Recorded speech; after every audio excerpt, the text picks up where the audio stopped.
Eh bien, je crois donc qu'il y a des nouvelles formes d'emploi professionnelles en ce moment. Alors oui, les nouvelles formes d'emploi, il y en a de plus en plus. On parle d'ailleurs aujourd'hui de slasheurs, de personnes qui mixent différents statuts. Et à la FNGE, la Fédération nationale des groupements d'employeurs, on a fait la première étude scientifique pour comparer les différentes formes d'activité et leurs emplois, dont les groupements d'employeurs, bien sûr, le portage salarial, les CAE, les coopératives d'activité et d'emploi, et les SAP, les sociétés de services à la personne. Alors, quel est l'intérêt d'aller d'un statut vers un autre et mixer tout ça? L'intérêt de mixer, alors je vous donne un exemple. Par exemple, quelqu'un a un boulot alimentaire, il n'est pas forcément passionné par cela, mais il faut faire bouillir la marmite. Et à côté de ça, il a une passion, alors je sais pas, il est menuisier, il est musicien, et il endosse à ce moment-là la casquette de l'auto-entrepreneur pour développer ses activités. On assiste de plus en plus souvent à ce genre de mixte. Donc, un avantage en tant qu'auto-entrepreneur, mais l'auto-entrepreneur a également quelques inconvénients, on va dire. Oui, bien sûr. Alors, il a l'avantage d'être une forme statutaire très, très light. Néanmoins, il faut s'occuper d'être son propre commercial pour trouver du travail et avoir une activité régulière qui permette de satisfaire aux besoins nécessaires à la personne. Alors, tous ces statuts où on devient son propre entrepreneur, si je peux me permettre le mot, est-ce que c'est vers, je dirais, de moins en moins de CDI, par exemple? C'est la tendance, c'est ce qu'on dit effectivement. Le CDI tend à se raréfier. Ça va aussi avec la volatilité des marchés, puisque les entreprises ont de moins en moins de vision sur l'avenir. Donc forcément, embaucher en CDI devient de plus en plus délicat.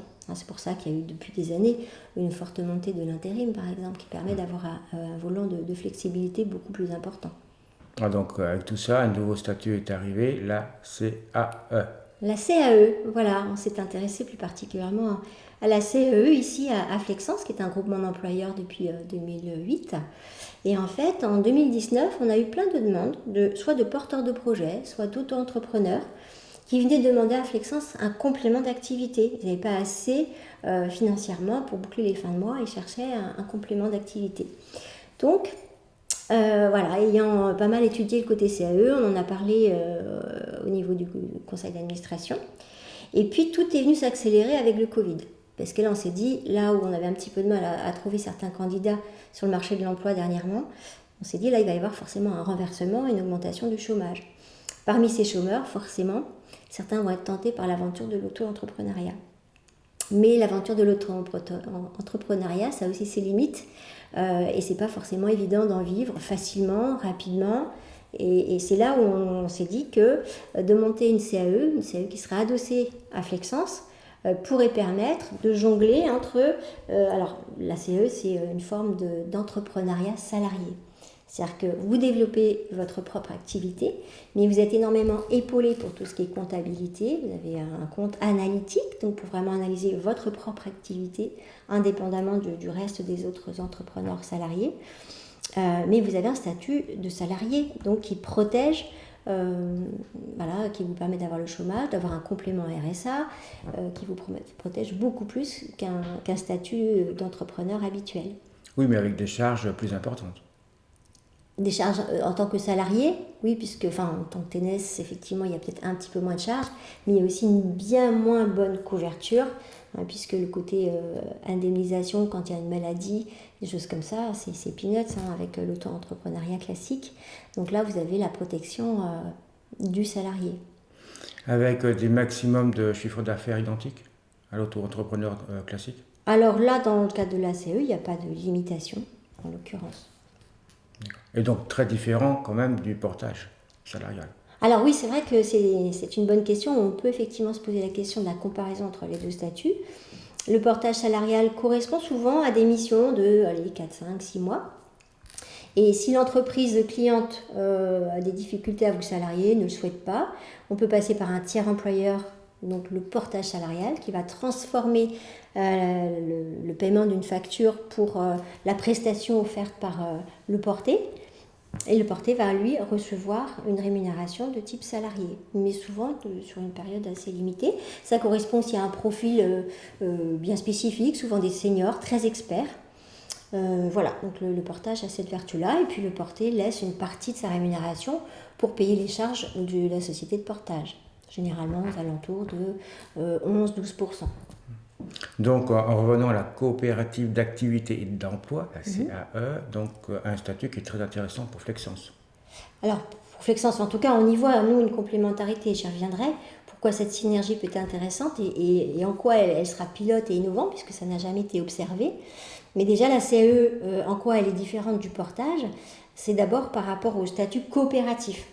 Là, en fait, les entrepreneurs salariés ont tous leur mot à dire sur le mode de fonctionnement, donc peuvent évoquer des types d'accompagnement différents, par exemple, pour recevoir de l'aide, peuvent discuter entre eux. Cette proximité et cette façon de coopérer dans le cadre de l'ESS, puisque la CAE est née de la loi Hamon sur l'économie sociale et solidaire en 2014. Donc c'est quand même ça le fondamental, le pivot de l'histoire dans une CAE. Et puis ce qui est très important, c'est ce côté accompagnement. C'est-à-dire en plus de recevoir vraiment une aide très concrète sur la tenue de la comptabilité analytique, de recevoir un salaire, donc tout ça est géré par la coopérative, et bien il y a tout ce côté accompagnement.